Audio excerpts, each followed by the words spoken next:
Hey everyone, welcome to Suboptimal. Suboptimal is a podcast that talks about when life doesn't go to plan. It's the space where you're not always showing your successes. Of course, we all have successes and we want to show people the best version of ourselves. But the real teaching comes from the times that you failed. How did you get better? What did you learn from that? How did you grow? And what things did you learn about yourself that you didn't expect to learn from the experiences? And today, this is episode 5, where we talk about my experiences in Japan and what I've learned from that. If you go online today and you look at TikTok and Instagram, YouTube, whatever, and you're looking for things on Japan, everyone's got a voice and an opinion about Japan. But I don't really like to talk about myself as an expert in Japan per se, because my expertise in Japan is around living a daily life here and learning from the experiences that I've had. If that makes me an expert, so be it. And if people learn from that, then great. It's the experience that has shaped me. It's not me checking out what the influencer with the most amount of followers has done on Instagram and copied them. I've learned from failure. I've learned from not speaking the language at all. And I've learned from a distinct lack of technology through my time that has helped me understand almost to the point where I can't really describe the things that I know about Japan. They're inside me, and that helps me live my life here because I almost automatically know what I need to do in a given situation. So I've been coming to Japan since 1999. I moved here on a whim when I was 20, had a working holiday visa. I worked at an English school. I had no clue whatsoever about Japan and wasn't into anime or cars or the language or anything. I didn't know anything about anything. I just wanted to get out of my boring old life at the time. I was 20, as I said, and I was working in a supermarket, going nowhere. I was listening to the same music on repeat every day. The same customers would ask the same questions. It all felt very Truman Show like to me at that time. And I just wanted to get out. I wanted to go and see the world. So Japan had popped up in the newspaper of all places. There was a paper ad, tiny little paper ad, teach English in Japan. So I applied for it, and I know my parents and my friends thought, oh, what's he doing now? He's trying something different. And yeah, that's me in a nutshell. I tend to get bored of things quite easily and go and find things that I like to do. But that's a whole other story. Anyway, I applied for this job. There was this free seminar about it as well. So I went to the seminar. I got the job, which I was pretty freaked out about that I got it, and then went through the process of getting my visa and passport and stuff ready. And then before I knew it, I was on a plane flying out from my little old hometown in Adelaide to Osaka. Landed in Osaka all alone. It was really, really hot because it was just in the summertime. I was still wearing my winter clothes and just pouring sweat. I didn't even know about the convenience stores, and I wanted to go inside, but I couldn't even go inside because I didn't know how to open the door. And I was waiting out there for, a couple of minutes before someone else had passed behind me and pushed the door. And in Japan, they have a button on either side of the automatic doors, and you push it and then it opens.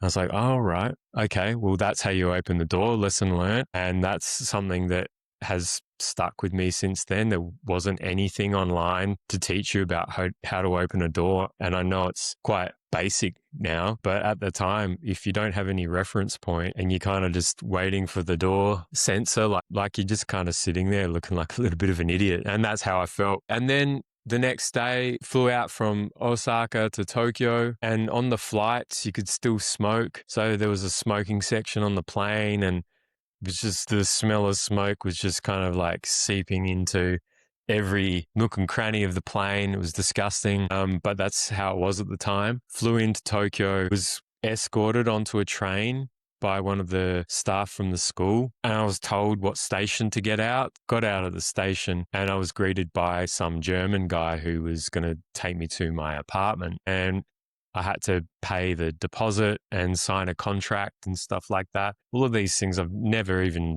thought about back home. I didn't know what the contract was for other than it was for my apartment. I didn't know any of the details. I had to pay something called key money and deposit money, and the key money I never got back because that's the way of doing things in Japan. It's like a gift to the landlord. Not to mention the exchange rate was just terrible at the time. So every dollar that I was spending was just crippling me because it was so much in yen at the time. And I know in 2026, that's completely flipped around. That's why so many people are coming to Japan, because it feels cheap. But at the time, it was the opposite. It was super expensive. So those old kind of impressions of Japan where a sandwich is like $20, I can understand why, because it would have been back then. But to foreigners, they're no longer those real expensive items because external currencies are worth more than the yen. Real estate agents took me to the house. There was another person living in there who was from Bangladesh, and he was working in construction at the time. And then one day,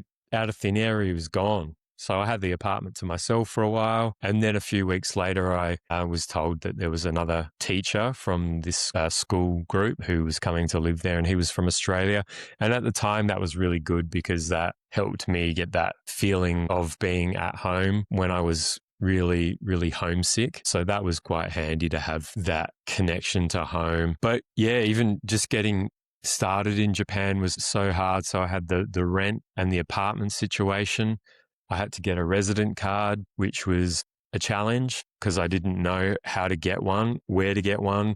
There was no information about it. Eventually, though, I got my resident card approved, and that gave me access to doing other things like getting a mobile phone. There was no internet.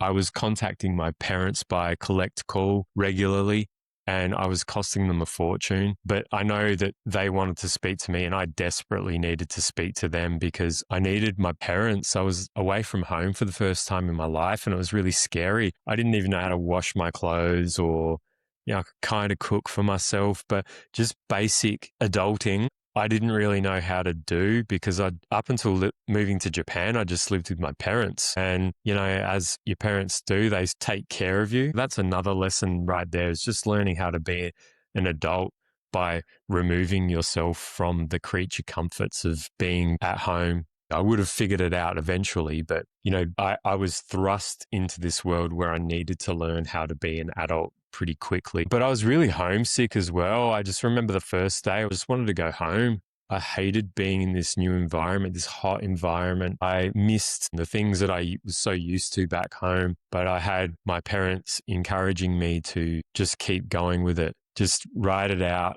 and things will get better. And I'm so glad that I listened to them, because I wouldn't be here today telling you this story. But yeah, the first few months was so hard because very few friends other than the people that you work with. So you had little things, but at the end of the day, you were still going home by yourself, and that felt very isolating. And then the language barrier made it hard to make friends.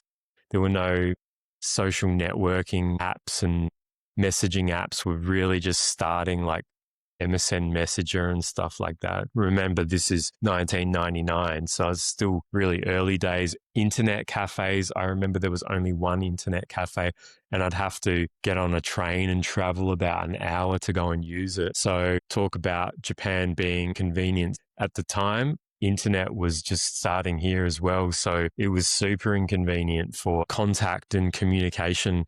Like now, it's just so easy that you can call your parents whenever you want. You can FaceTime them. You can instant message them from anywhere in the world. It was so different.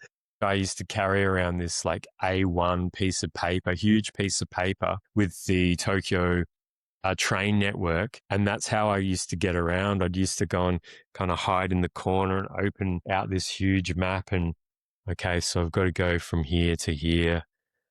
Yeah, I've got to change the station here and here. And I got lost so many times. So you learn things by making mistakes. And the beautiful thing about being a young 20-year-old with a lot of free time in a foreign country and no friends was that I had time to figure things out for myself. And it was that time that gave me a really good learning curve to adapting to life. And within like 3 months, I was already settled into Japan and Tokyo life to the point where I didn't ever want to go home. Then I was just so immersed.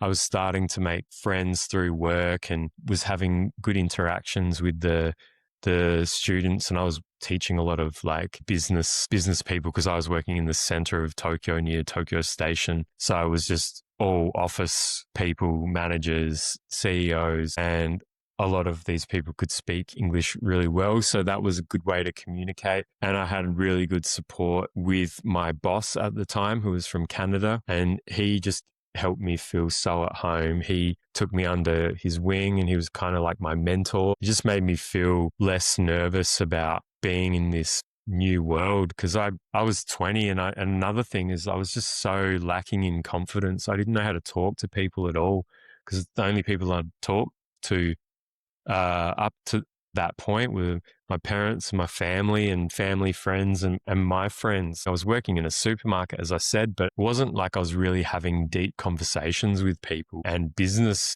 conversations. So yeah, my learning curve was so steep, but that really helped me get settled in. But another thing that helped me along the way was learning how to read. And I learned how to read by taking the train. As I said, I had this map and I'm quite a visual learner and a auditory learner. So when they announced the train station name on the PA in the car, I could kind of reference that to what was written on the map. And then from there, I could learn that character means that word and it means that in the Japanese alphabet and it means that in the Chinese character, and the pronunciation was being given to me by the announcer. So I was learning that way and that helped me significantly. So then I'd write out the Japanese alphabets, hiragana and katakana, as best as I could. They were pretty messy, but then I'd just flip through them and what I couldn't remember, I'd put to one side and that was my pile that I needed to go through and learn those.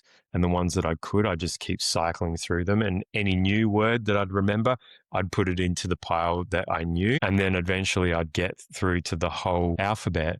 And then every day for like a week, I'd just go through it a number of times a day and go, that's that, that's that, that's that, that's that, and learn Japanese. So it really only took me a matter of hours over the course of like a week or so to learn the alphabets. And then characters is a whole new story, but it helped me relate the station names to the character. And I still do that to this day. I'm still learning, and I don't know how many Chinese characters I actually know, but I'm able to read menus and read forms and things like that, all because of the train station. And I didn't have Duolingo, so that was my game. I was gamifying my daily commute to work. And yeah, that helped me so much. And then probably like 6 months later, I learned how to kind of understand Japanese a bit better.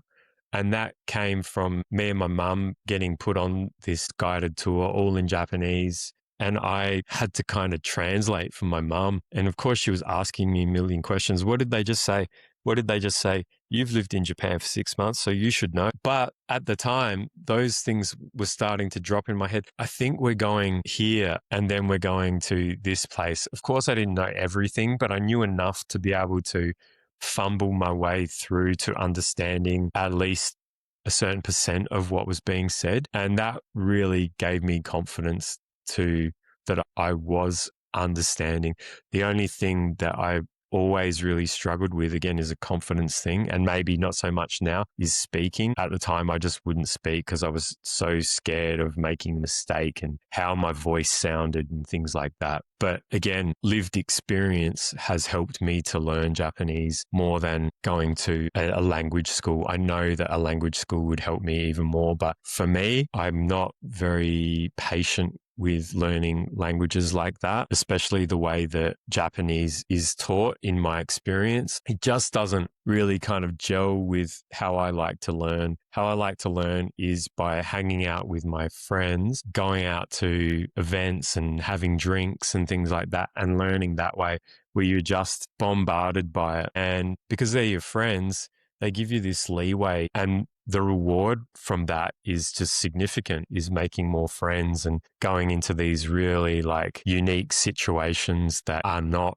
on any TikTok reel or Instagram. They're very personal, and some of the best experiences I've ever had in my life have been because I've been speaking Japanese. And again, it's all through that lived experience. So I think that's the common theme through this episode. But another thing that I really liked about that time, that very early part of my time in Japan, was living just outside of Tokyo as well, because it's still got that big city vibe, but it's also got a local vibe because it's where people go home. They want to distance themselves from where they work. It's cheaper to live out in the suburbs, so therefore you can meet the same people regularly on your daily interactions and going to the train station and going to the same shops and stuff like that. So that helped solidify a lot of that language for me. But that really set the foundation for me living in Japan. One of the things I really want to highlight is that you don't need to be somebody on Instagram showing everybody what you know about Japan to be an expert, nor do you need to be academically trained in